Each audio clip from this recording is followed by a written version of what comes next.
아침에 주의 인자심을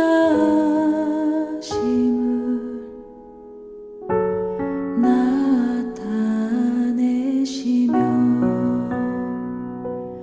밤마다 주의 성실하심을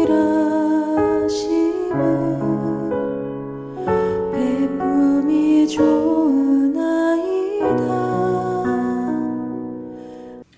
사랑하는 성도 여러분, 편히 주무셨습니까? 어제 이 세상을 떠난 사람이 그토록 살고 싶었던 내일, 그 내일인 오늘을 우리는 거저 선물로 주님께로부터 받았습니다. 당연한 날이 아니라 하나님께서 우리에게 선물하신 귀한 아침입니다. 이것을 고백하는 사람들이 신앙인입니다. 우리가 세상 사람들과 다른 게 뭐가 있습니까? 오늘 다니엘의 이야기를 우리가 이따가도 살펴보겠지만 우리도 똑같이 세상 사람들과 같이 기쁜 일, 슬픈 일, 어려운 일, 힘든 일 다 겪습니다. 그렇지만 우리는 그 고백의 끝에서, 그 일들의 느낌의 고백의 끝에서 하나님이 하셨다라는 것을 고백하는 사람들입니다. 어제 이 세상을 떠난 사람이 그토록 살고 싶었던 내일, 그 내일인 오늘을 선물로 받은 우리, 누구로부터? 하나님으로부터 이 아침을 말씀과 더불어 시작하기를 원합니다. 오늘 지혜 그리고 흠이 없었던 인물이었던 다니엘, 그 다니엘의 5장과 6장 말씀을 함께 보겠습니다. 시편 102편이죠. 다니엘 5장과 6장 가져온데 오늘 6장 3절에서 4절의 말씀, 오늘의 주요 말씀으로 제가 받들어 읽겠습니다. 그런데 다니엘이 다른 정승들이나 지방 장관들보다 더 우수하였으므로 왕이 그를 나라의 통치자로 임명하고자 하였다. 그러자 다른 정승들과 지방 장관들이 다니엘이 나라 일을 잘못 처리한 것을 찾아내려고 하였다. 그러나 그들은 그에게서 아무런 실책이나 허물을 발견하지 못하였다. 다니엘이 업무에 충실하여 아무런 실책이나 허물이 없었기 때문이다. 성경 속에 나오는 많은 인물들이 있습니다. 이들 가운데 큰 업적과 일들을 이룬 사람들이 많습니다. 아브라함, 모세, 그리고 다윗, 많은 인물들이 있죠. 우리에게. 아브라함 부인을 팔아 넘겼습니다. 모세 화를 내고서는 느보산에서 그 가나안 땅을 들어가지 못하고 죽었죠. 다윗, 우리가 아는 흠이 있었던 사람입니다. 밧세바와 솔로몬의 사건을 보기만 해도 그렇죠. 성경 속에 나오는 인물들 가운데 다니엘은, 오늘의 말씀 속의 다니엘은 특별하게 우리가 기억나거나 성경 속에 기록되어 있는 흠이 없었던, 지혜에 있어서나 모든 부분에서 완벽하다고 사람을 말할 수는 없지만 굉장히 흠을 찾기가 힘든 사람이었습니다. 하나님께서 주시는 지혜와 또 본인의 처신을 잘했을 수도 있겠죠. 근데 여러분, 어떻게 보면 흠이 없었던 다니엘이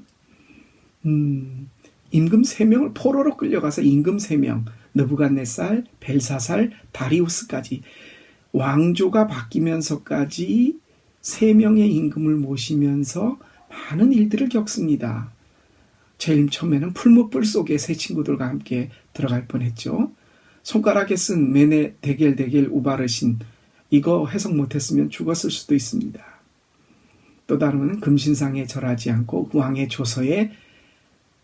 도서대로 그 왕에게 기도하지 않고, 그래서 우리가 잘 아는 사자굴 속에 들어갔다 온 적도 있습니다. 흠이 없는 인물이라는 게 뭐겠습니까, 여러분?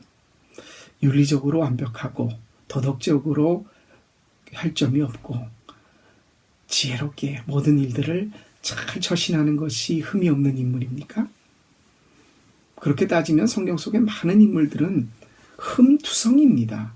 그런데 그들이 어떻게 의로움을 얻을 수 있을까? 하나님으로부터 믿음의 조상이라는 칭호, 온유함이 지면에 가장 승했다는 모세, 아브라함은 믿음의 조상이라고, 다윗은 내 마음에 합한 자라는 흠투성의 사람을 하나님은 다 그렇게 칭찬하셨습니다. 우리들이 생각하는 윤리적인, 도덕적인, 그리고 지혜롭게 처세해서 하나님 마음에 들었다라고 하는 다니엘과 흠투성이의 그들이 하나님 마음에 합했다는 말이 어떤 차이가 있습니까?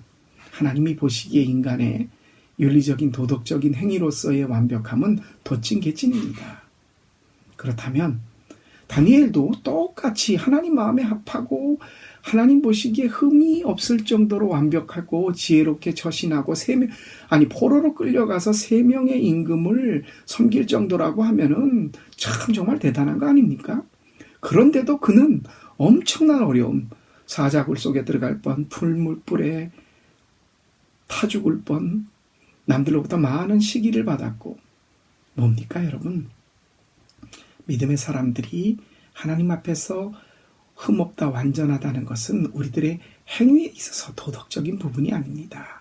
다니엘이 하나님 보시기에 합하고 올바른 길을 행했다는 것은 그가 인간으로서 윤리적인 행동을 바로 했다기보다 그에 앞서서 하나님의 뜻을 찾고 하나님의 일 앞에서 그는 타협하지 않았습니다. 죽을 줄을 알고 창문을 예루살렘으로 향하여 3번을 열고 그리 아니하실지라도의 믿음이 그에게 있었기 때문입니다. 우리들에게 있어서 하나님이 보시기에 네가 옳다, 네가 내 마음에 합하다는 얘기는 내가 아무리 마음을 바로잡아서 선한 일을 행하고 윤리적으로 완벽하고 하나님이 우리에게 그거 기대하지 않으십니다.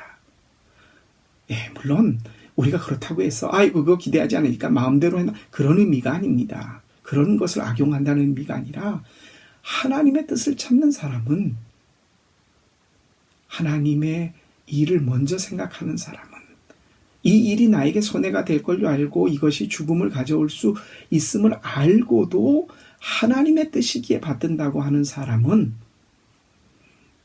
그에게 있어서 윤리적인 일이 그 일을 통해 윤리적으로 어려움을 겪고 그 일이 도덕적으로 완벽하지 않더라도 하나님은 그를 용납하신다는 의미입니다. 좀 어렵죠?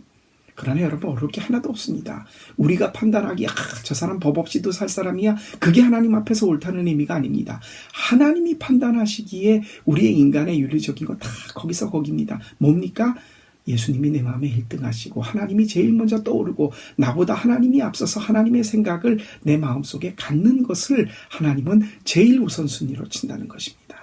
이 아침 다니엘을 생각해 봅니다. 그가 완벽할 수 있었던 이유는 죽음을 각오하고서도 사자굴 속에 풀무불 속에서 이전에 하나님의 뜻을 먼저 찾고 그것을 먼저 지켰고 그 앞에서 다른 것을 굽히지 않았기 때문입니다.